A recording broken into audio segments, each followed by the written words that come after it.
for service on the battlefield and beyond. 3 Bravo.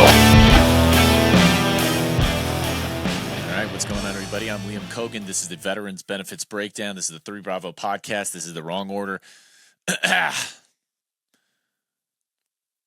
What's going on, everybody? I'm Liam Cogan. This is the 3 Bravo podcast, and this is the Veterans Benefits Breakdown. Today, we're going to be doing veterans health insurance, which I'll also be covering active duty health insurance, just to kind of like progress into what veterans health insurance is and how do you activate it and use it. So, as a lot of you probably know, active duty, you are going to be under TRICARE. TRICARE is incredible health insurance. It covers almost anything you could ever ask for, and anything that it doesn't is also covered by the VA in some way, like with TSGLI or whatever it may be. So, without belaboring the point, TRICARE is great.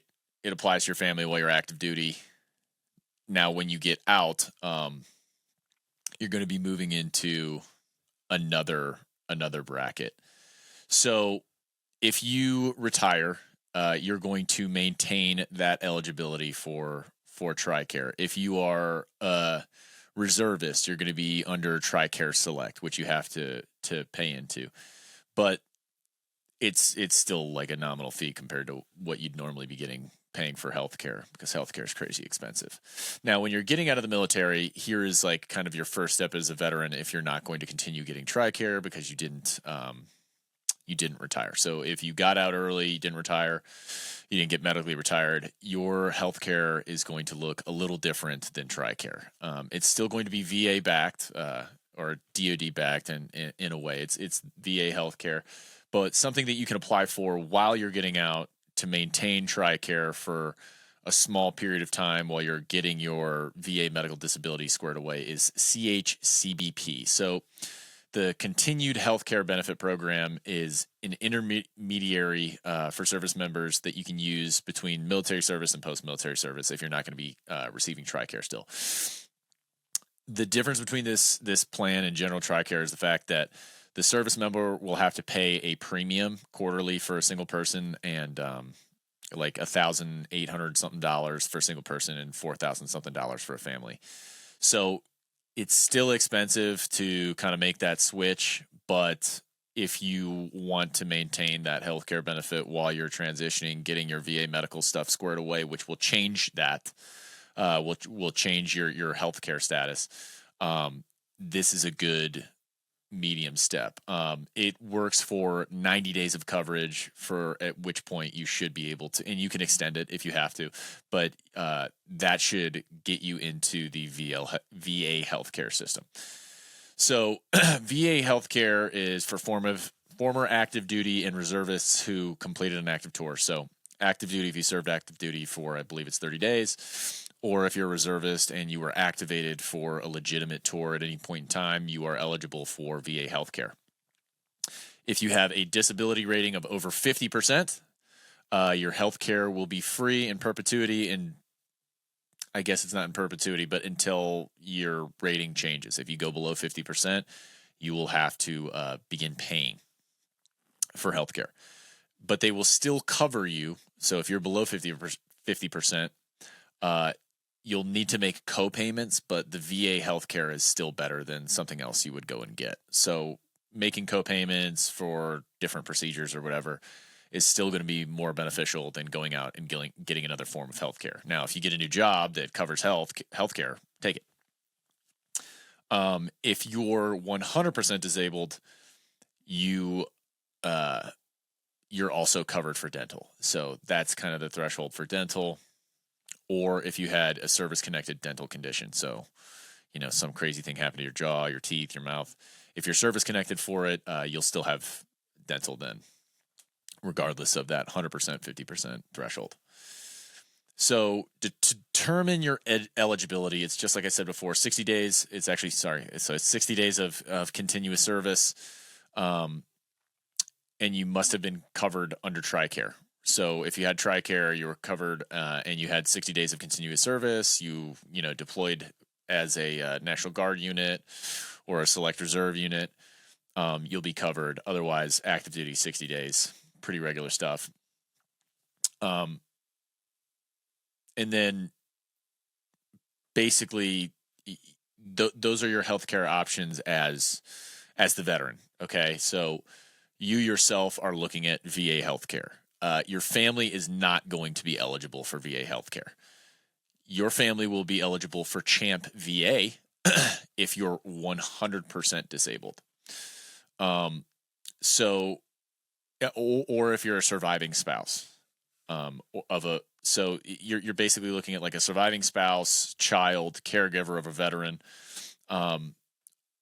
who was permanently disabled, is permanently disabled, or died in service. So that's like the threshold if you're going to be eligible for CHAMPVA. If you fall outside of those categories of being the service member, being 100, being a service member who's 100%. Well, CHAMPVA is for family members. Sorry, I need to get some sleep, is what this is. But CHAMPVA is for family members. If you are an active service member, you're going to be getting VA healthcare.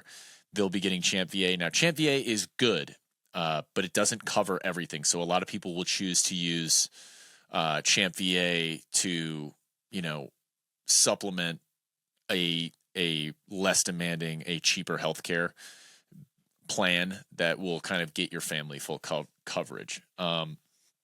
So for CHAMPVA is usually the thing that people are kind of confused about, and to no fault of anyone's but the VA's. CHAMPVA is like really frustrating to apply for. So if your family is going to fall into that category, if you had 100% disability, if you had a spouse who died and was 100%, or you had a spouse who died in service, to get all squared away for CHAMPVA. Now you can contact a local VSO and they'll help you with this if you're a spouse, or if you want to take care of it yourself. You're going to be looking at, and I'm going to provide all these links in the description, but you're going to be looking at downloading and completing VA Form 10-10 Delta from the CHAMPVA website.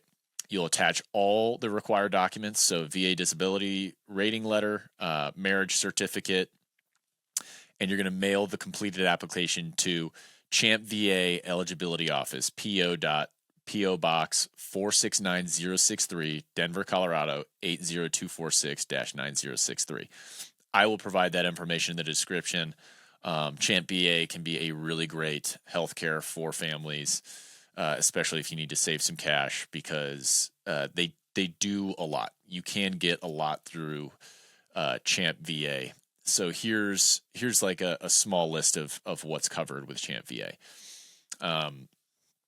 Ambulance services when medically necessary, ambulatory surgery, outpatient surgical procedures, durable medical equipment, including wheelchairs, hospital beds, and other equipment like that, family planning and maternity, prenatal, delivery and postpartum care, end of life care, certain surgeries and treatments, inpatient care, mental health services, both inpatient and outpatient, doctor's visits, laboratory tests, radiology services, home health, skilled nursing, pharmacy, prescription medications are covered with options that kind of go with CHAMPVA, and you'll get this all in your packet that you get from them. But and then they also cover transplants and related services, nursing care. So there's a lot that goes with it, and then you have some deductible services, cost sharing services, and you can see all of this at the CHAMPVA website. I'm going to provide the link to that. It's going to boil down to something that you're comfortable with being covered by a certain array of things, and you're always going to get the best down and dirty straight from CHAMPVA. And if you don't, just check back in here and listen through, or send me a message. For getting medication, you can use programs like Meds by Mail and OptumRx. They take CHAMPVA. You just have to kind of like enroll. And that's kind of the skinny on CHAMPVA. It can be an ass pain. A lot of people are confused by it. And honestly, even I was confused by regular VA healthcare. So for VA healthcare, if you're, things can happen where you don't get rolled up into the regular TAPS program, the transition assistance program, where they're supposed to help you square all this away, and maybe you're going to move, and so you're not, registered at your local VA healthcare place. So what you're going to do to get into VA healthcare is go online to the VA healthcare enrollment. I'll provide that link as well.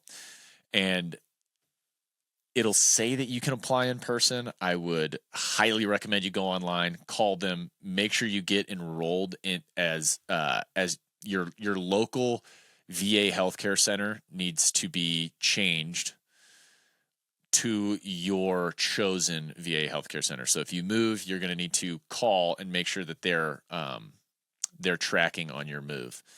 And then you await your enrollment, but first you have to enroll in regular VA healthcare. So they're going to help you kind of work through that. And you may have to call a few times because unfortunately the VA healthcare system is that way, and people will say they're going to help you and then they just forget and don't do it. Happened to me a few times. You have to work with VA healthcare in the current state of affairs there. You have to continue calling. Sometimes you have to just drive all the way there just to sit down and have someone tell you could have just filled this form out and brought it in. It's just a lot of BS. They're always going to make you feel like you're at fault. You're not. It's a difficult system to figure out. You're just going to have to work through it. Call them. If you can't get a hold of them, come in, get the forms you need, and keep working towards your enrollment. That is going to be the long and short of your VA healthcare. If you want help getting into CHCBP while you're transitioning from active service to veteran status, I'll provide the link to that as well as a brief description on how to get it done.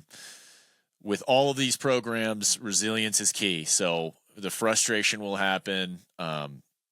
In a bureaucratic system, the balls get dropped and nobody gets in trouble. So just continue to call, continue to apply, and don't let them sweep you under the rug.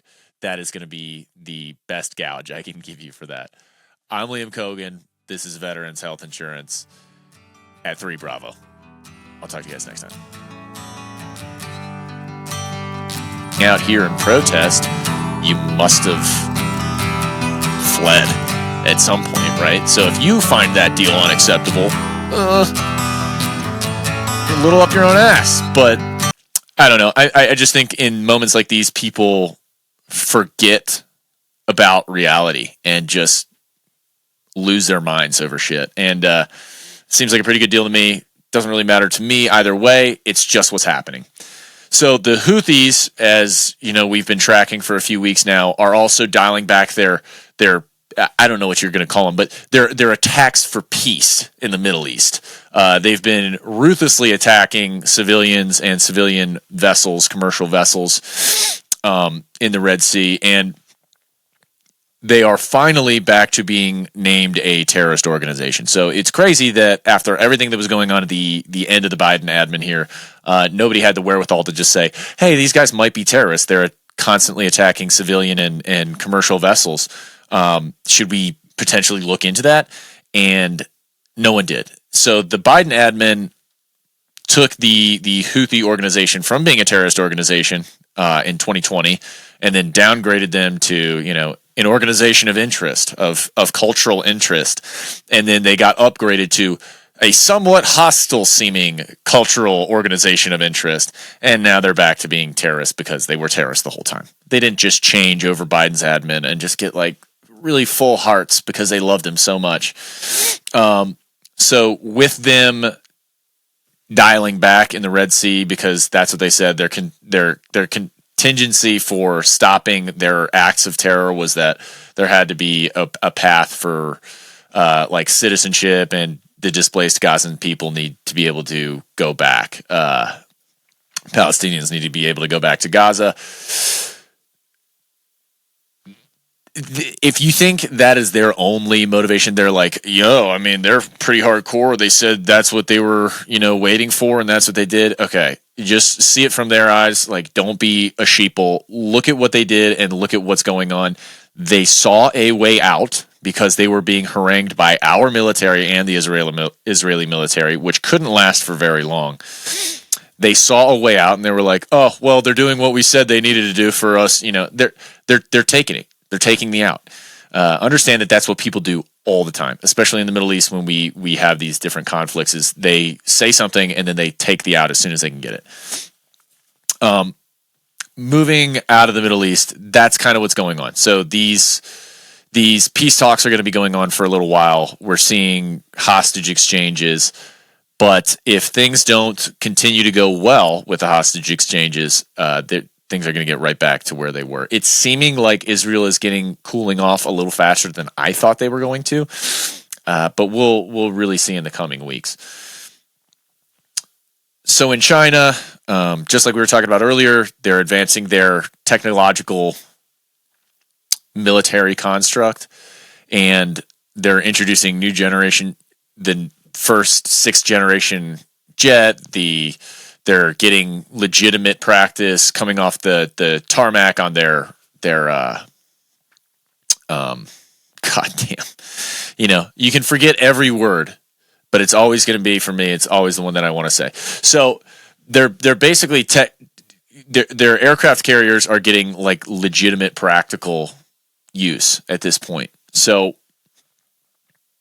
are they going to take steps to further impede Philippine military training, U.S. Japanese military training? They're trying to own that like their southern seas. They want to own that space, because if they want to blitzkrieg and take over Taiwan, they want it to happen fast enough that the international response machine, like we've seen with Ukraine, can't work. So we'll see what happens. That's how it seems to be that they're spinning up. They're getting ready for kind of a really fast blitzkrieg in which they can just push through in about a week before we can start funneling in money and sanctions and blah, blah, blah to China. And it may work. Unfortunately, they're too close. China's too big and powerful for us to completely prevent that. The allied forces over there, Japan, the Philippines, America, are practicing for that contingency. We'll see how effective that can be.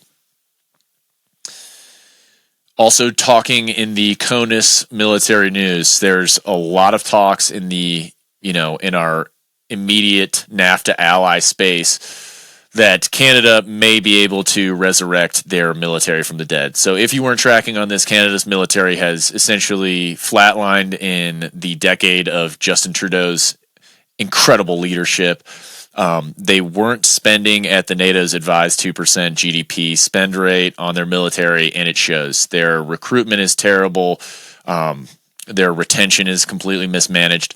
So if they can flip it with what they assume to be the incoming right-wing administration, it'd be a huge win for us, because like we've talked about earlier with the whole Greenland thing, if you want this space, this defensible space between us and Russia, if anything were to happen, moving from Canada north through Greenland through to Russia is, it's very necessary that they are able to hold their borders, and their borders are huge. They're broad as hell, and it's all snowy space, very, very much Russian habituated kind of space. So we want a strong Canadian military. It makes us stronger in the face of conflict. We'll see if they can kind of pull it off, which change the way you spend and change the way you advertise for the military. There should be honor in service, and if you take that away, you're going to lose a lot of people. So it could be a flip of the script. And in closing, I wanted this to be a little bit of a shorter episode. We have a lot of things in the air, and as my commitment has always been and will always be, I don't want to deliver on a small amount of information. So as the global landscape has developed, there are a lot of things going on with UAPs and Romania joining the Schengen area, but it's all developing. So as we look at our own military Things are changing with the new administration. A lot of what we're going to be seeing at a global scale is preparing for the worst, and a lot of people holding their breath because we don't know what the Trump administration is going to be able to accomplish. And if you think that's kind of like a daft opinion that we think very highly of ourselves in America because we have more hold than we actually do, you're wrong. Unfortunately, we asserted ourselves. Unfortunately or fortunately, however you want to look at it, we asserted ourselves as a global force for good many years ago, and we've maintained that status for a long time. And so whatever's going on in American politics is going to affect places, like Israel, like Ukraine, like China, like the Philippines, like Taiwan, Hong Kong. It's going to affect these places in a very large way. Because if you have someone who sympathizes with China coming into office or just doesn't want to get into hard-nosed politics, we're going to lose ground. It's just a matter of fact. We're moving into a global society, which makes a lot of people think that, we're this far away from being one giant peoples of Earth. And we are by our genesis, but we've developed in different ways. And to assume that how it's funny, it's a funny balance, because there are a lot of people who think like, oh no, we can all get along because we're all people. And that same mindset is closed-minded to those people, right? Because if they don't want to get along with you, what the fuck does your opinion on that matter, right? Which is a heavy sentiment in communist countries and countries of Muslim descent, as we've seen for years and years and years. So for things to change, it will take time. And as it stands right now, a lot is developing, a lot will develop out of this current administration, but we have a lot of different fronts up in the air. And with that, I'm Liam Cogan. This is your Military Debrief, the 3 Bravo podcast. I'll catch you next time.